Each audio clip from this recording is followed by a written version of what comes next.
you want them to be the same length each.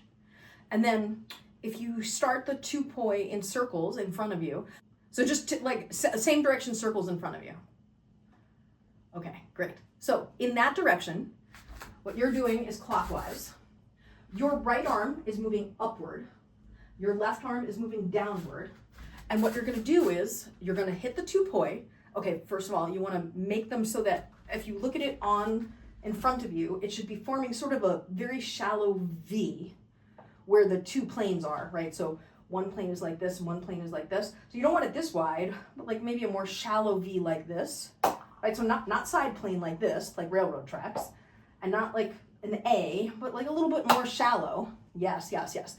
And then what you're gonna do is you're gonna take the center of one string, hit it on the center of the other string, pull up with the right and push down with the left. Okay, great. Now, when you do that, at the point of tangle, what you did was you stopped. Your right hand is gonna be pulling up. Your left hand is gonna be pushing down. At the point where they hit, remember to carry through with the energy. So you can exhale, focus on exhaling at the point at where they hit each other, and then follow through, push down with the left, pull up with the right. Okay, that was not bad. Now what you're doing is when they hit, you took your left hand and you pulled to the side instead of pushing it down. So your left hand. Okay, you might want to look down so that you can aim the center point against the center point too. Did you notice how you just stopped your hands at the point of the tangle? So, have you seen Karate Kid? Mr. Miyagi, yeah, that one. Yeah. Do you remember the whole wax on, wax off thing? This? Okay, so this is a wax on, wax off movement. If you watch me do the move that you're doing, this is me doing it in the opposite direction. Okay, my hands are really gonna do this, right? And they're really, when they hit, they really do keep flowing in after the tangle happens so that you can push through the tangle. You need to keep applying force after the 2 strings meet because it loses energy at the point of the tangle. You still applied force that time, but you pulled sideways. The force is upward and downward, right? So your right hand is gonna come up and your left hand is gonna go down. Here's what's happening now. At the point of the tangle, it's like your body is shocked by the experience and you're sort of freezing.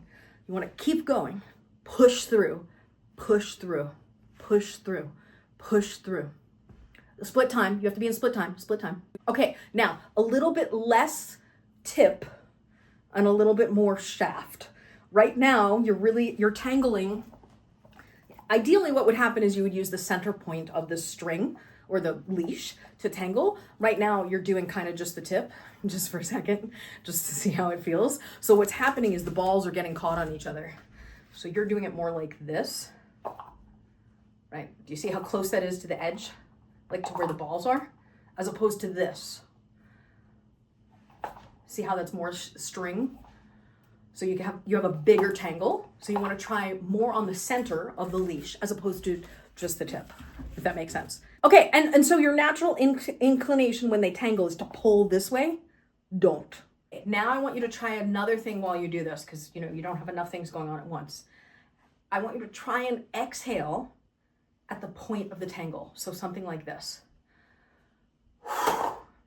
Even if it doesn't work, because I want you to have an intentional focus on the point of the tangle.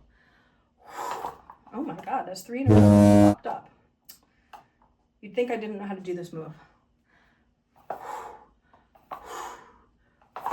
Right? I think it can help. And then remember, clean split time. Boom, boom, left, right. Yeah, there you go. Nice. This is great. I don't remember you having it that well before. So that might be the poi. Sock poi are a little forgiving. So you might have a different result with a different set of poi. And if you pick up your poi and you practice it and you get different results, don't be surprised. Go back to the sock poi if it's more inspiring. So as you go to do the tangle, you want to aim for the center of the string, not down here. So you want it up here. And when I say center, I mean the center between where your hand is holding it and the tip of the ball. And in your case, if it's still doing that thing where the balls are twisting on itself a lot, shoot for even closer to the hand and see if that helps. Because maybe you think you're going for the center, but it's actually really closer to the end, you know? Exhale at the point of impact, and then pull up with the right hand while you push down with the left using equal and opposite force. Now, when you're doing it, you're pulling up with your right hand, but you're pulling down and out with your left. I would just put the wax on, wax off metaphor. Right, but when you did the wax on, wax off for me, like a minute ago, you did this, you did this way. It's not that, because they're both in same direction.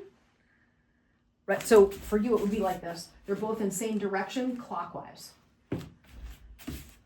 And then if you want to really practice the center going against the center, your hands wouldn't actually do this. They wouldn't actually overlap because the poi overlaps. So the hands would be like this. Does that distinction make sense? The hands never overlap because it's the poi string that overlaps. So the hands never go that close together. That isn't quite how it works, right? The two hands, but you should, as they're both coming around the circle, they should both hit the horizontal points here and here, here and here at the same time, just not overlapped. Is even without the poi, just practicing this drill and being able to keep your timing and positioning. So you're here, you're here, you're here, you're here.